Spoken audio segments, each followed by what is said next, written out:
Bueno, continuamos con Carlos Raúl Hernández. Fíjense la cosa de la política. Nos acaban de comentar que en Colombia a un congresista del Centro Democrático le dio un infarto en plena sesión. José Obdulio Gaviria. José Obdulio Gaviria.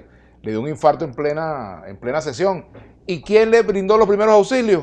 Un senador de la FARC.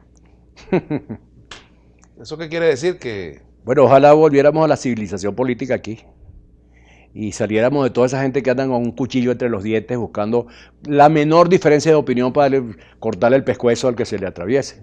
Es decir, ojalá, yo sueño como que tener un país como el que tuvimos. Bueno, aunque nadie debe tener sueños tampoco en esa materia, porque eso es produce mucha desconfianza. Todos esos tipos que dicen que tienen sueños terminan haciendo desastres en la realidad. Es decir, tengo la esperanza, que es la virtud teologal que estamos cultivando, en que el país vuelva a ser así y que se acabe esa contaminación de las redes que todo lo falsifican, todo lo denigran, calumnian, insultan. Eso algún día podrá mejorarse.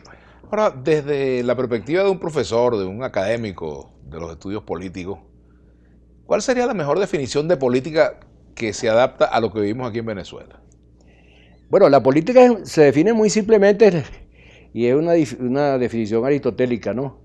Es el arte de gobernar la ciudad. La polis. De dirigir la ciudad. Claro, en términos modernos ya la política se hace competitiva.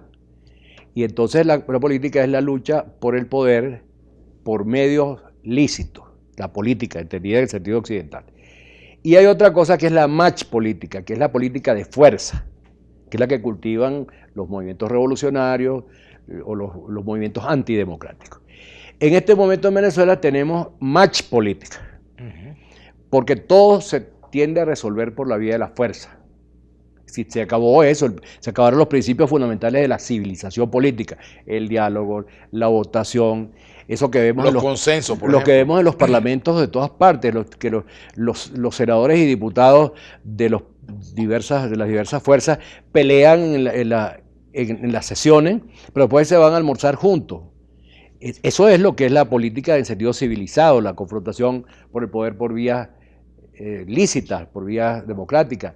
No, aquí lo que hay es un odio encarnizado contra cualquier diferencia de criterio y que se traduce en el deseo de destrucción por la fuerza, tanto del gobierno como por parte de la oposición, e incluso dentro del gobierno y dentro de la oposición. Sin embargo, hay otra definición de política que yo he escuchado y que he leído, que me gusta, hay muchas, 200, una que dice 300. que la política es hacer posible mañana lo que hoy parece imposible también, ¿no? Sí, bueno, y la política también es la administración del poder, el sentido del cálculo de lo que hace. Es decir, la política sí hay que llevarla también a la vida cotidiana, y es, si yo hago esto, ¿cuáles van a ser las consecuencias? Esa es la primera pregunta que se hace un dirigente político moderno, y eso lo enseñaba mucho Gramsci. Lo tenía Gramsci como un elemento esencial de su definición, porque él decía que el príncipe moderno, o sea, el príncipe entendido como el caudillo del siglo XV en Italia, el príncipe moderno era el partido político, que era el intelectual colectivo, que para decidir una cosa la discutía ampliamente entre los miembros del equipo de dirección política, para poder examinar el objeto desde diferentes ángulos, de todos los ángulos posibles. Ese es el principio de la dirección política moderna. Que hoy pareciera que eso no se hace mucho en Venezuela, ¿no? Bueno, es que es lo que te iba a decir. Y pasa que una cosa son los partidos, otra son las coaliciones. Entonces, claro. Pero exacto, las coaliciones tienen la ventaja de que ahí estás obligado a discutir. Pero los partidos dejaron de ser partidos modernos, como lo fueron Acción Democrática, COPEI, el MAS, que eran partidos modernos, partidos con direcciones nacionales establecidas, sólidas, donde cada uno de los que estaba ahí representaba a alguien, era un poder en sí mismo, cada dirigente nacional era un dirigente nacional que tenía votos de la gente. Bueno, y se convirtieron en lo que llamó una vez Luis Miquelena nómina. Y los jefes políticos dejaron de ser exactamente jefes políticos para convertirse más bien como en patronos, porque los partidos se convirtieron en centros clientelares absolutamente.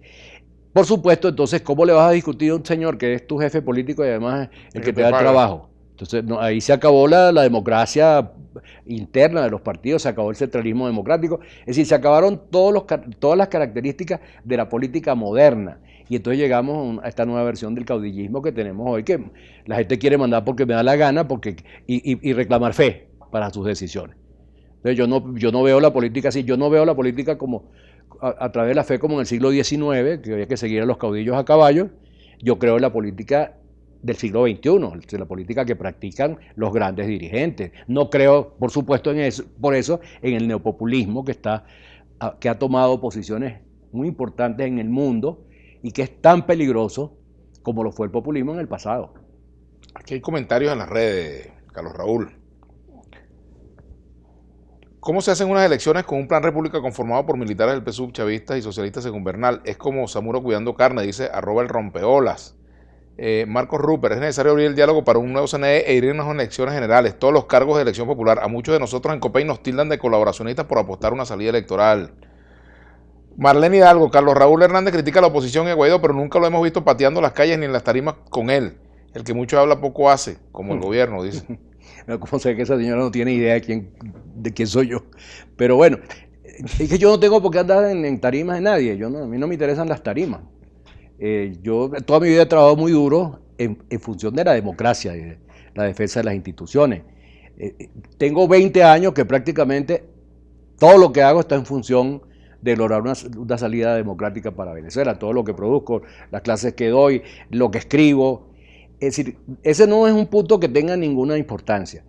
El hecho es que yo creo que la salida en este momento va por el camino que señalaba el caballero que se define como copellano. Así es. Que la tiene que ser buscar un proceso electoral con observación internacional de todas las naciones importantes y todas las naciones que estén involucradas, el Grupo de Lima, los Estados Unidos, la Unión Europea, China, Rusia. Es decir, unas elecciones que sin mantra.